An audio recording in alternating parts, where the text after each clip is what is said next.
নাহিদ ইসলাম সংসদে বক্তৃতা দিয়েছে যে কি বিএনপির লোকরা পাট খেতে ধান খেতে ঘুমাইতো, বক্তৃতা দিয়েছে।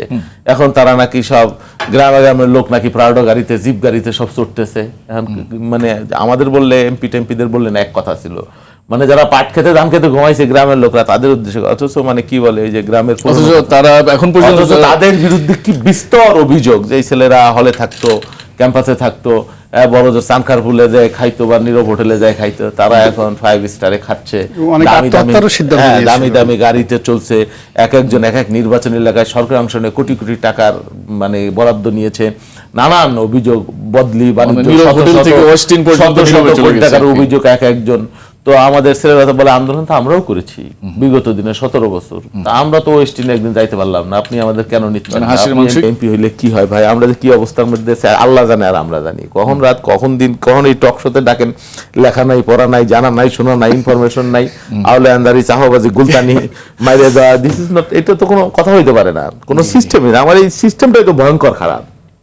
মানে এমপি মানে যেটা বলতেছিলাম যে সব মুশকিলের আসান আর কি এক জায়গা, অথচ আপনি ডিসি অফিসের এত বড় অফিস, কয়জন মানুষ সেখানে যায়, এত তার উইংস, এত তার মানে মানুষ, এত জনবল, কিন্তু আপনি যাই দেখবেন সেখানে কয়জন লোক যায়। আপনার ইউনো অফিসে দেখেন তার বিরাট স্টাফ, তার বিরাট সাম্রাজ্য, তার অফিস, তার মেকানিজম সব আছে, সেখানে কয়জন মানুষ যায়। আপনি যাই দেখবেন এমপির বাড়িতে মানে হেন কোনো মানুষ নাই, পরিবারের স্বামী স্ত্রীর সমস্যা থেকে শুরু করে রোগ বাড়াই যা আছে, কলেজ, স্কুল, টিউবওয়েল, মসজিদ, মাদ্রাসা, রাস্তাঘাট, বদলি, চাকরি, হেন কোনো ব্যাপার না যে না আমার ছেলে বিপি ছিল ইয়াসিন কলেজে ভর্তি করতো, তুমি ইউনিভার্সিটি ভর্তি করতে পারো না বাবা, তুমি এমপি হইছো, কি বুঝাবেন আপনি তাহলে বলেন? মানে কি বুঝাবেন?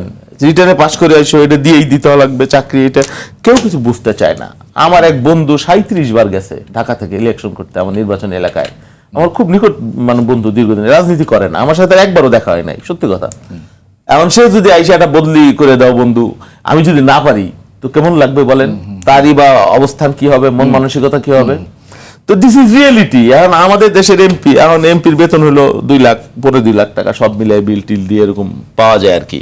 এখন আমি আজকে সকালে গেছি এলাকায় একটা সরকারি প্রোগ্রাম, বৃক্ষরোপণ বারবার, আর একটা বাজার উদ্বোধন, আইসা আবার বিকেলের সেশন ধরলাম এখানে, হুইপ সাহেব ফোন দিতেছে তাড়াতাড়ি এসে, তো এরকম প্রায় যাওয়া লাগে। কিন্তু আপনি যখন যাবেন দেখবেন, আপনি ওই যে ভাই যেটা করলো, আপনি গাড়িতে ওঠার আগে করে এটা সই দিয়ে যান, টাইনে ধরবে। তো এটা মানুষের মানে 500-200 মানুষ যদি আসে, তাকে একটা চাও খাওয়ানো লাগবে, তাহলে এমপি সাহেব কোথায় পাবে এই টাকা আপনি বলেন? কত মানুষের হাসপাতাল, অসুখ, এইটা সেটা, এবং অনেক ইনহিউম্যান ব্যাপার থাকে, মানে কি বলে, মানবিক ব্যাপার থাকে, সরি। তো এই যেগুলো করতে হয়, আর এমপি সাহেবের কি বিস্তর টাকা আছে? আবার আপনার কর্মী আছে গ্রামে, সেও মনে করবে আমার এমপি হবে খুব আদর্শিক, একেবারে পুত পবিত্র, বুঝছেন? আবার দেখবেন আর একজন আইসা, ব্যবসায়ী আইসা যদি তার বাপের হাসপাতালে সব বিল দিয়ে দিল, আরে পায়ে গেছি নেতা, কি নেতা, রিয়েলিটি কিন্তু।